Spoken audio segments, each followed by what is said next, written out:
Welcome to the Game Changer Workshop number 2. Last time we got together, we were focused in on creating a vision board. And I don't know about you, but I know that us and the Hutchens family had a really good time putting some of that together. So today we're going to talk about something different. We're going to add on to the vision board conversation. And we're going to talk about the art of connection. And of course, today we have Barry Garapedian with us again. An absolute thrill to have Barry on the show because I don't know of anybody that does the art of connection better than Barry. Barry, why don't you take it from here? Darrick, thank you. Stephanie, thanks for setting this up. So today we're going to talk a little bit of some high points about how you connect with people, the art of connection. And this is something that's not taught in schools. And oftentimes you learn this on the street when you get out of school, but it's such a valuable thing to do. So we're going to talk about some key things that could really help all of you. So number one, the concept is you need to create value for someone. In simple terms, value creation. However, we want to define it, the way you connect with people is by helping them, not being a taker. So, being a giver versus a taker. So, how does someone, how do you help someone? If you're a young 14, 15, 16-year-old, how do you help someone? So, it starts this way. Number one, you have to have the mindset of practice going first. And in other words, wherever you are, I want you to be the first person to say, good morning, good afternoon. I want you to be first of initiating a conversation. I don't want you being on the receiving side. I want you to be on the offensive side to initiate. And here's why. Good things happen when you go first.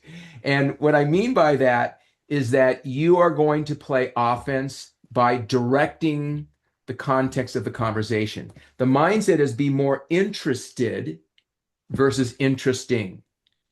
So you want to be curious about something or someone.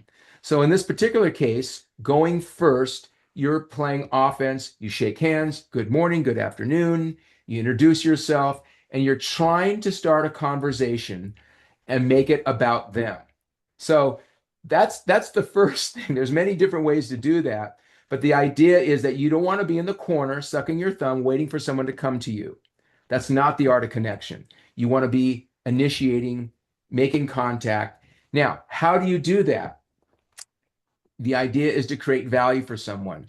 The first thing you can do is be mindful of the room. I do this. I am looking for an authentic, genuine way to compliment someone on something. It has to be authentic. If it's not authentic, it's not going to work. So if I'm with Darrick and I see Darrick and I'm going to look at Darrick, Darrick is a very sharp dresser. I might compliment Darrick on his jacket. Darrick, I love that jacket. Wow. Tell me about that.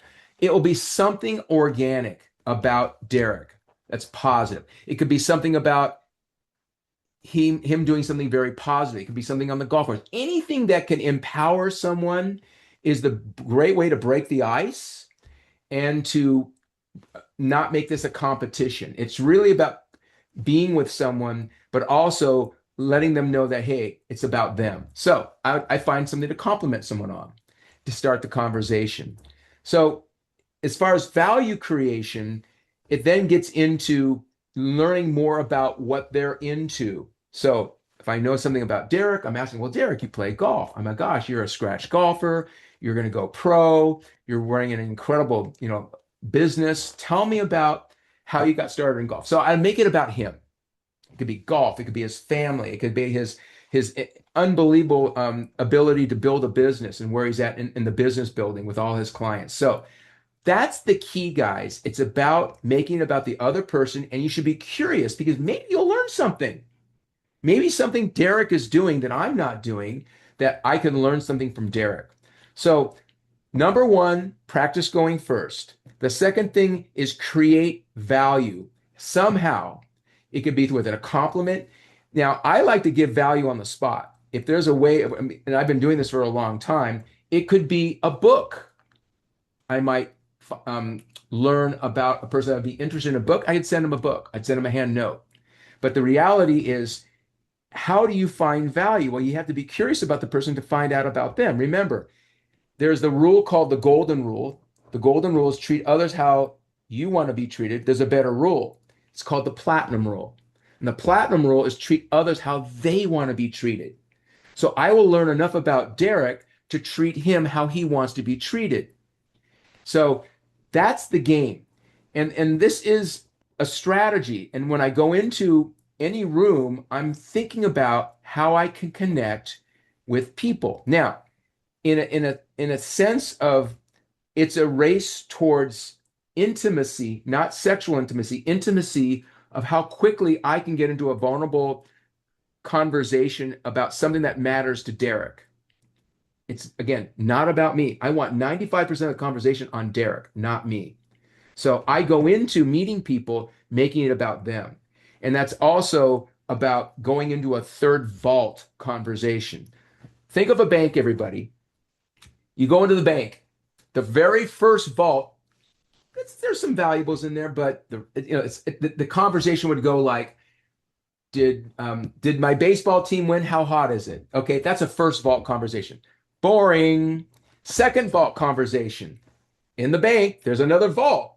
There's more valuables there, more valuables.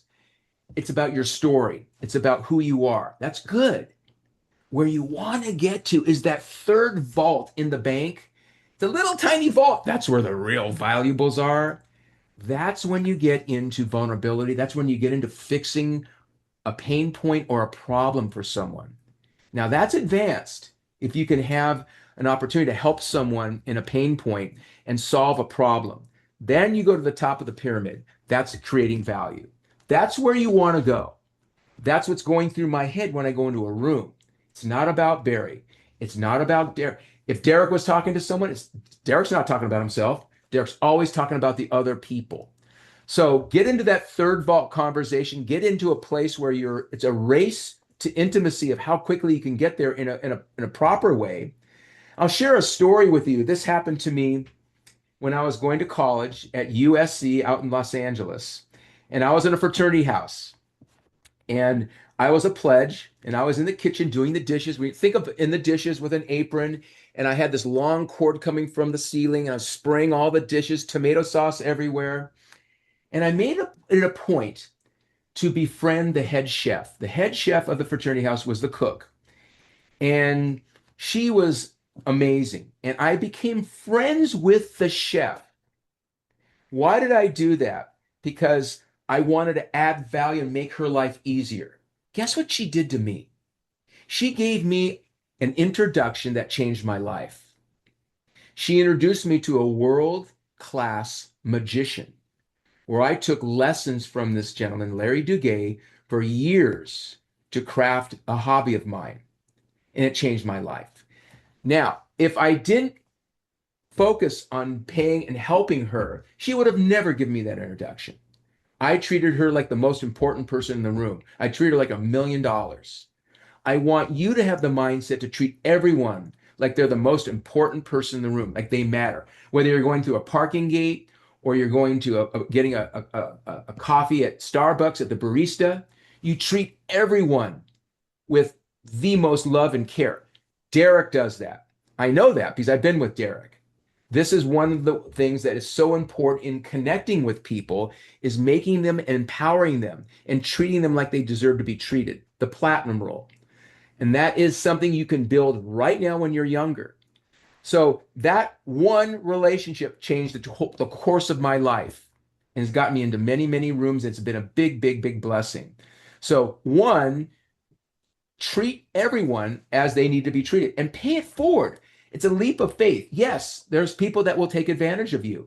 But when you give, you're going to get much more back. So be a giver, not a taker. So with that being said, Darrick, do you have any thoughts on some of the experience? And I have some book recommendations and things we can talk about, but any thoughts you I, have on how yeah, you've I have some been so thoughts. good at connecting? Yeah, I have some thoughts here. So, First thing I want to hit you with here is, and it's kind of a question. So, I'm guessing, Barry, knowing you like I do, it's been quite a while since you were a pledge at a fraternity house. So this was quite a while ago. And I'm guessing that your personality wasn't fully as developed as it is today. And so let me ask you this. I mean, first question I have for you is did you was it purposeful for you to befriend that chef? Did you actually consciously think about it, or is that just in your nature? That was in my nature to think about it Okay. at that time. Yes. Okay, and that's the way I thought because I've gotten to know you, and you do have a unique personality in that's who you are. I want you to speak to us though that don't naturally have your personality. Maybe we view ourselves as more introverted, that it wouldn't just naturally come to us to Mhm. befriend somebody, but we still want to take your advice. And where I'm going here is that you and I we're older. We don't think about this as much as some of the people that are hopefully watching this. We have kids that are entering middle school for the very first time here in a couple of months. We have kids entering high school for the first time in a few months. We have kids that are switching schools, moving from one district to another. And certainly we have some out there that are going to be pledges and are going to be going to school.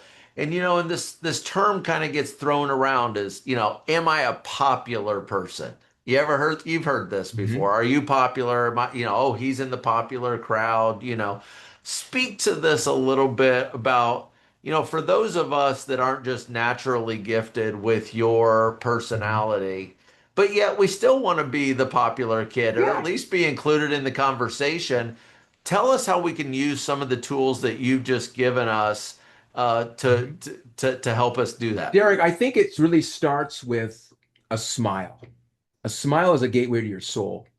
And many kids don't realize they don't smile. They frown, they look sad, they look at their phones. And if you were just to focus on smiling more at other people, that would be a start. That would open up that I'm engaging. I'm smiling at someone. That means, hey, I'm open to talk to you. The other thing I mentioned earlier is about this is a habit you could bring into your life is practice going first. And in other words, force yourself to introduce yourself to someone. Force yourself to go up and pick up that piece of trash. Force yourself to be in an elevator and ask everybody in the elevator, what floor are you? And you're pressing the buttons. This is going to help you with more confidence. If you're introverted, this will help you get more comfortable with yourself because you have to practice this stuff. It doesn't just happen. So practice going first, but also have the idea that you are curious about people of how they became so successful.